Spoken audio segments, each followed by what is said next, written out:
అసలు జగన్ గారి పర్యటనకి ఆంక్షలైతే గనక ఎప్పట్లాగానే ఎప్పటి మాదిరిగానే ప్రభుత్వం కొన్ని ఆంక్షలైతే విధించింది. ఆంక్షలు అడ్డొస్తాయా అండి? జగన్ గారు వస్తా ఉంటేనే ఆంక్షలు ఆగుతాయా? ఆపేది ఎవరు అని మధ్యకాలంలో ఓ పాట రిలీజ్ అయింది జగన్ గారి మీద. ఆపేది ఎవరు, నేను ఆపేది ఎవరు అనేది. సేమ్ అదే లైన్ దీనికి వర్తిస్తుందేమో జగన్ గారి పర్యటనగా నాకు అనిపించింది. ఎందుకంటే జగన్ గారి పర్యటనలు ఏదైతే కృష్ణా జిల్లా పెడనలో, అలాగే పెనమలూరు, పామర్రు, మజిలీపట్నం నియోజకవర్గాల్లో ఎవరైతే మోంతా తుఫాను రైతు ఆ బాధితులు ఎవరైతే ఉన్నారో ఆ బాధిత రైతుల్ని వాళ్ళ పంటల్ని పరిశీలించడానికి జగన్మోహన్ రెడ్డి గారు జగన్ పర్యటన అయితే కనుక మొదలుపెట్టారు. దాంట్లో జగన్ గారిని ఎక్కువ మంది కలవకూడదు అని కొన్ని ఆంక్షలు అయితే ఉన్నాయి. మరి ముఖ్యంగా రైతుల పైన కూడా కొన్ని ఆంక్షలు పెట్టారని వైఎస్ఆర్సీపీ నాయకులు ఆరోపిస్తున్నారు. తర్వాత ఏదైతే కొన్ని గ్రామాలు మాత్రమే తిరగాలి, మీరు ఎక్కడ పడితే అక్కడికి వెళ్తాంటే కుదరదో, ఇన్ని గ్రామాల్లో మాత్రమే ఉండాలి అని అయితే కొన్ని ఆంక్షలు అయితే పెట్టడం జరిగింది. ఆ గ్రామాలు ఏంటి ఇవన్నీ చెప్తాను. చెప్పే ముందు నాకు రిక్వెస్ట్ ఉంది, ఈ ఇన్ఫర్మేషన్ ఎక్కువ మందికి చేరాలంటే మీ బాధ్యతగా లైక్ చేయండి. లైక్ చేస్తే నాకు కూడా మోటివేషన్ ఉంటుంది. కొత్తగా మన ఛానల్స్తో పక్కగా సబ్స్క్రైబ్ చేయండి. మీ అమూల్యమైన అభిప్రాయాన్ని కామెంట్ రూపంలో తెలియజేయండి. ఏంటంటే ఎస్ఎన్ గొల్లపాలెం, రామరాజుపాలెం, ఆకుమర్రు, ఇంకో ఊరేదో ఉంది. ఈ ఊర్లు మాత్రమే జగన్ గారు అయితే వెళ్ళాల్సి ఉంది. కాబట్టి ఫస్ట్ ఏదైతే ఆకుమర్రు అన్నారో లేదా రామరాజుపాలెం అక్కడ ఆగి తర్వాత ఇంకో చోట వేరే ఊర్లు ఏమో మీడియా పాయింట్, ఆ మీడియా పాయింట్ దగ్గరికి ఖచ్చితంగా మీడియాతో మాట్లాడతారన్న చోట పోలీసులు అయితే కనుక విపరీతంగా ఉన్నారు.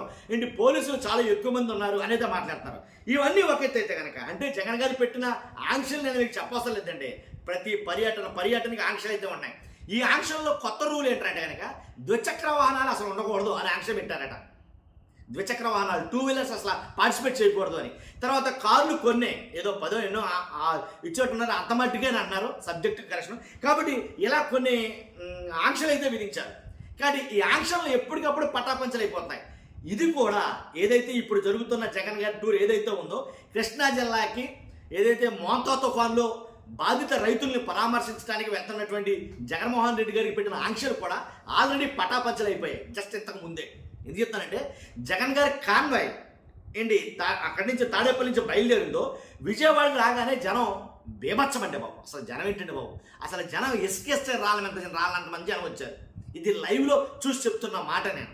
కాకపోతే ఏదైతే పోలీసులు కొన్ని ఆంక్షలు పెట్టారో, మోటార్ సైకిల్ రాకూడదని, 2 వీలర్లు రాకూడదని, అసలు రాకూడదు అన్న దాని గురించో ఏంటో తెలియదు. కానీ అసలు బీభత్సంగా వచ్చి పడిపోయినాయి 2 వీలర్లు. అసలు ఎన్ని 2 వీలర్లు వచ్చినాయి అంతే పని తెలియదు.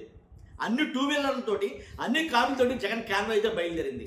పటమటకు వచ్చేసరికి జనం విపరీతంగా అసలు కాన్వాయ్ ముందుకు కదలేని పరిస్థితి. కానీ అంటే ఆంక్షలు అనేవి ఎప్పటికప్పుడు పెడతానే ఉన్నారు. జగన్ గారు కూడా బ్యారికేడ్లు పెట్టడం అని, చెక్ పోస్టులు పెట్టడం అని, ముళ్ళ కంచెలు వేయడం అని, రోడ్లు తవ్వడం, ఇలాగ ఎన్ని పెట్టినా సరే వాటన్నిటిని దాటుకుని అధిగమించి జనాలు అయితే వచ్చి పడిపోతున్నారు. దాంట్లో ఎలాంటి డౌట్ లేదు. అంతకు మించి ఇప్పుడు కూడా జరగబోతుందేమో అన్నట్టుగానే ఉంది జరుగుతున్న ఆ పరిస్థితులన్నీ చూస్తామంటే. ఆల్రెడీ స్టార్టింగ్లోనే అంత ఫ్లోటింగ్ ఉంటే దాన్ని బట్టి లెక్కండి మీరు. స్టార్టింగ్లోనే ఫ్లోటింగ్ బాగుందండి. కాకపోతే నేను అనేది ఏంటంటే ఖచ్చితంగా జనం అయితే కనుక విభత్సంగా వస్తున్నారు. ఈ పర్యటన కూడా అంతే జనం వస్తున్నారు. కాబట్టి పోలీసులు పెట్టిన ఆంక్షల్ని ఏమన్నా ఆపుతాయా, పోలీసులు ఆంక్షలు ఆపుతాయా అనేది అర్థం కావట్లేదు. జనం అసలు ఎగబడిపోయి ప్రతి చోట కాదు, ఒక పటమటనే కాదు, నిజంగా ప్రతి చోట అంటే జగన్ గారి కాన్వాయ్ ఎక్కడికి వెళ్తే అక్కడ జనం మాత్రం గుమిగూడిపోతున్నారు, తండోపు వస్తున్నారు. కాబట్టి ఈ పర్యటనలో కూడా పోలీసుల ఆంక్షలు అనేవి నాకు తెలిసి అవి చెరిగిపోవచ్చేమో అని అనిపించింది నాకు. కాబట్టి ఖచ్చితంగా మీరు మీ అభిప్రాయం ఏంటో తెలియజేయండి. ఫస్ట్ అయితే కనుక లైక్ చేయండి, కొత్త మన ఛానల్స్ పక్కాగా సబ్స్క్రైబ్ చేయండి. Thank you very much.